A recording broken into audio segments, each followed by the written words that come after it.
Magandang araw sa lahat. Ngayon I will be discussing about this Module 1 for curriculum development. So, curriculum development is a very technical aspect no, ng pag-aaral natin sa education because there are a lot of terms na kailangang intindihin and this involve processes that of course pertains doon sa mga pagbabago sa subjects in general. Now, first, I would like to discuss muna kung ano ang ibig sabihin ng curriculum. Okay, so ang definition ng curriculum, it is an interactive system of instruction and learning with specific goals, contents, strategies, measurement, and resources. So, based sa definition no, na nakalagay, when we talk about curriculum, this is the general term na inuugnay natin no, sa mga bagay na kinakailangan nating matutunan in a particular course or in a particular level or learning experience. So like for instance, sa kurso na kinukuha mo sa education or Bachelor of Technical Teacher Education, that is something that we can consider as a part of a curriculum or an example of a curriculum kasi madaming halimbawa ng curriculum. So, why is it an example of a curriculum? Of course, sa kurso na kinukuha, there is a particular content. No? Ano ba yung mga series of subjects that are ladderized, taken in a ladderized manner and in a hierarchical manner hanggang sa from the simple level hanggang doon sa complex no, na level. And taking those kinds of subjects which comprises the content of the curriculum, merong mga goals bakit nakalagay yung mga subject na yan. Bakit kailangan nakalagay yung thesis writing? Why is it part ng curriculum ng education yung observation and practice teaching? Bakit hindi kasali yung tinatawag natin na subjects na related sa nursing, sa education? Bakit wala kang makita about human anatomy or something that is related to physiology or sa physical no, na studies? Why is it yun ang mga subjects na nakalagay sa education? Because it fits the goal or goals or objectives ng developer ng course or ng curriculum na yan. And of course, part of the curriculum is yung mga strategies na ginagamit. Why is it na hindi lahat ng experiences or strategies na ginagamit is nakafocus lang sa classroom setting? Bakit kailangan yung lumabas? Then after that, of course, there is measurement. In the curriculum, kung mapapansin niyo meron siyang assessment or measurement after ng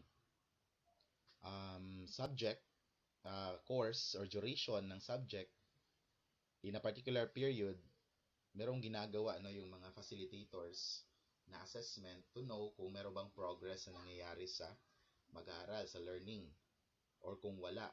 Of course, later on, if walang progress, most likely the result would be for a possible na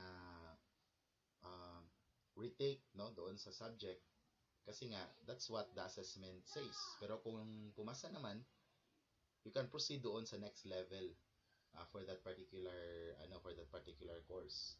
So, syempre, halimbawa niyan is before you proceed to higher level ng mathematics, kailangan dumaan ka muna sa fundamentals.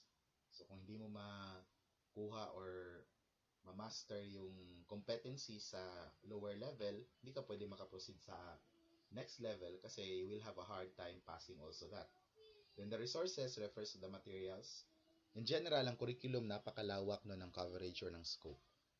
So, pwede rin na ang curriculum na yan sa course is under sa mas bigger na scope ng curriculum. Isa na mga halimbawa yan ng curriculum. Like, the basic education curriculum comprising of this is what we call the K-12. So, the kindergarten hanggang sa doon sa senior high school is part of the K-12 curriculum. Then, although that's a general curriculum or a very wide scope ng curriculum, under that, meron na naman yung tinatawag na mas specific na klase ng mga curriculum like sa level ng senior high school, merong grade 11, merong grade 12. The entire learning course sa grade 11 could comprise one curriculum as well. Okay?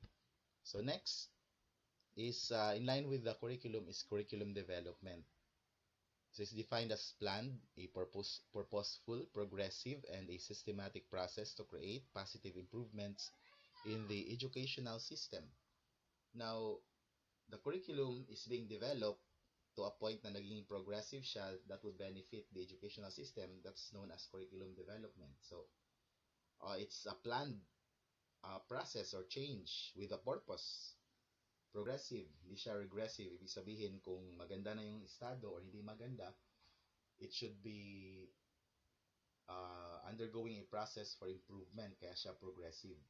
Okay? So, ginagawa siya for a particular purpose na i-uplift no, yung current situation na possibly hindi maganda.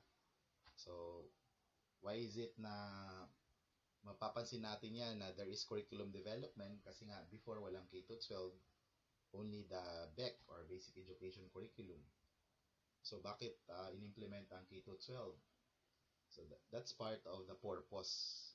Bakit siya ginawa or the planning. Another is there are some courses na wala noon pero meron na ngayon. At saka meron ngayon, meron siya dati, no? Pero ngayon, nawala na. So, those are instances na bakit there are some changes doon sa courses, no? Na depende sa plano ng developer ng curriculum or those who develops the curriculum.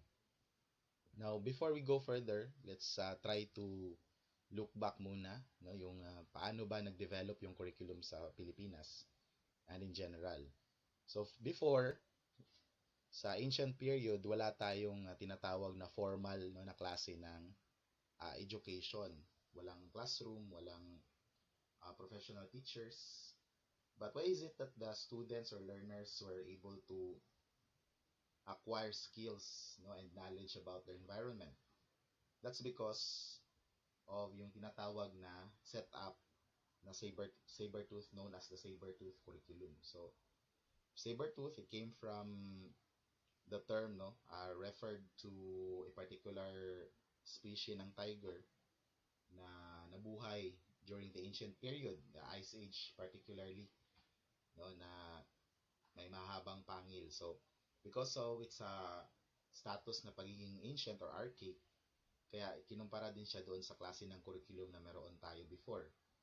So, the purpose of the saber-tooth curriculum is yung tinatawag na transfer ng life skills, which the primary objective is for survival of those who acquire it. So, paano ba siya nangyayari? Paano sila nag-acquire ng ganyang mga learnings and skills? Through apprenticeship. So, sa mga seaman, no? We always hear that word apprentice. Ibig sabihin, they are exposed to the actual scenario and there is a master who shows or demonstrates to them the skill na kailangan. Tapos later on, they are allowed to immerse in the situation para ma-acquire nila yung skill. Like for instance, sa pangangaso, pangingisda, pagsasaka. So, the mentor usually are the elderly, the father or the mother, and then the prodigy or the protege or the learner are of course their sons or daughters or their children or the younger generation doon sa community. So through observation, they are able to acquire the skills for the purpose of survival. Kasi if they will not learn how to hunt, to fish, or to farm, no choice, no, magugutom sila. That would be the result. Unlike ngayon na it's actually similar with what we have right now, but only that there is a formal setting. Doon naman sa unang panahon, sa kasaysayan, the setting or the environment is informal. Kasi, of course, kung saan sila nagtatrabaho, saan sila nabumuhay, yun ang learning environment nila. It's not in the classroom. Okay, so that's the saber-tooth curriculum. Next is the importance of curriculum development. Bakit ba kailangan magbago ng curriculum? First is to preserve the country's national identity and to ensure its economy's growth and stability. So, syempre, especially that we are now turning global or with the trend of globalization, kailangan natin makasabay.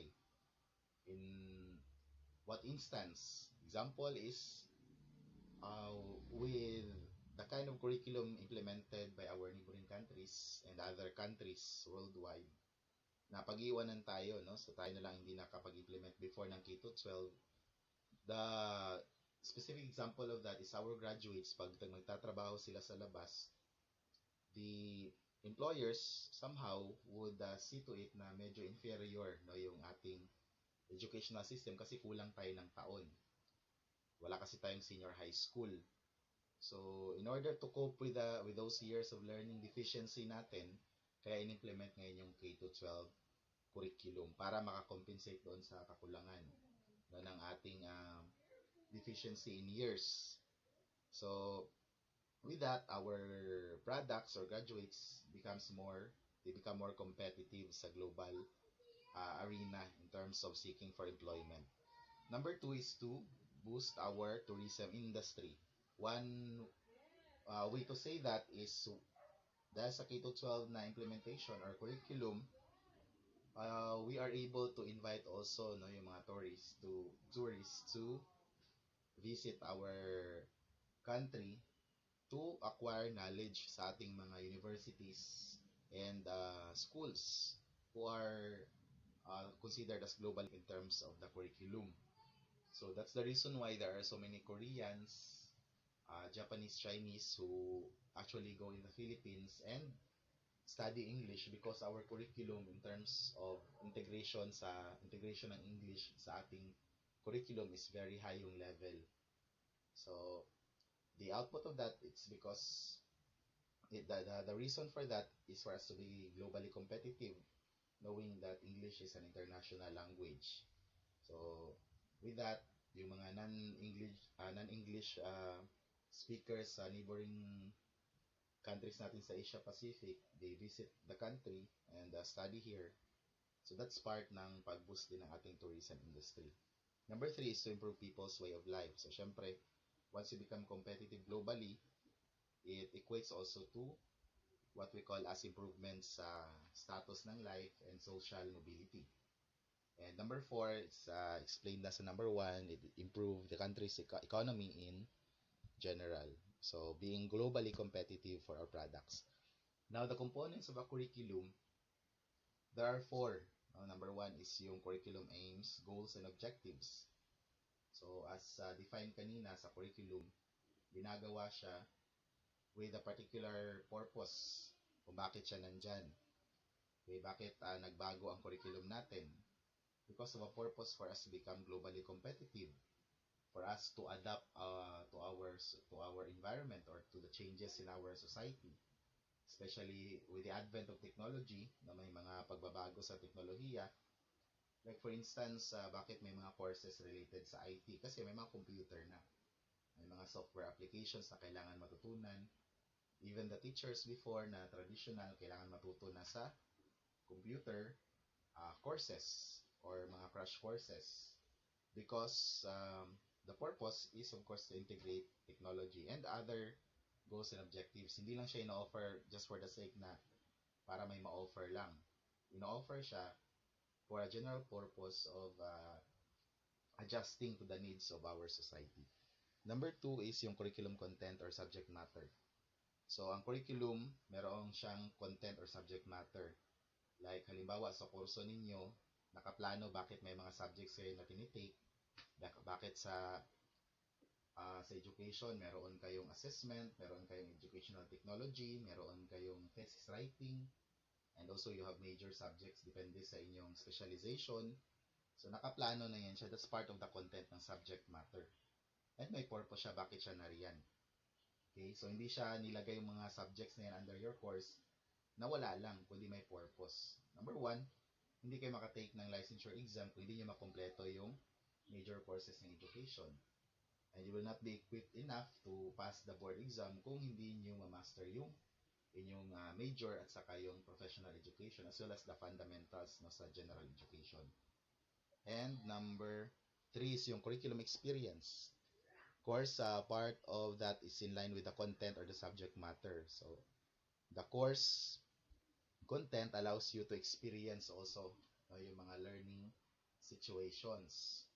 Like kung FSM ka, DPT FSM, you are allowed to experience kung paano magluto, paano yung mga table arrangements, services sa hotel and restaurant. At the same time, being an education student sa BPTE, you are also allowed to experience the actual learning environment before. You know, you go to the school, visit the school, and be in a classroom. Next is yung curriculum evaluation. So, sa curriculum evaluation is after that, it's being explained kung ina-assess ba kung effective ba or hindi. So, kung hindi effective, binabago. Kung effective, nire-retain. Ini-improve lang siya. Okay, so that's all and I'll somehow uh, be in the discussion at sa next na naman natin na module. So, stay tuned and standby lang tayo.